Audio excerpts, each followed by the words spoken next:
Әйелдің даусы қатты шығатын үйдің босағасынан жақсылық күтпей-ақ қойыңыздар. Ол үйден ешқашан жақсылық шықпайды. Ол үйге жын-жыбыр жиналып алған үй болып есептеледі. Ол үйдің берекесі жоқ. Әйел адам билеген үйде жын шайтан көп. Сол үшін жоламаңыздар. Бұл сөзді айтып жатқан себебім, бір әйел күйеуін сыйламайды екен. Аузынан көк ит кіріп, қара ит шығып атады да қашан қарасам. Тілі жаман бар ғой. Анау әйелдің енесі де үндеместен таяғымен жер шұқылап отырады. Барлығын қорқытып алған ғой. Адам орнына көрмейді үйіндегілерді. Сол үшін онда әйелдердің үйіне қыдырып та бармай-ақ қойыңыздар. Қыдырып барып тамақ та жемей-ақ қойыңыздар.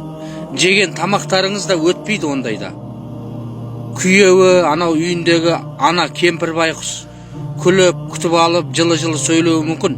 Бірақ ол шын көңілмен сөйлеп тұрған жоқ та. Іші қанжылап тұр да оның. Жаман әйелдің кесірінен.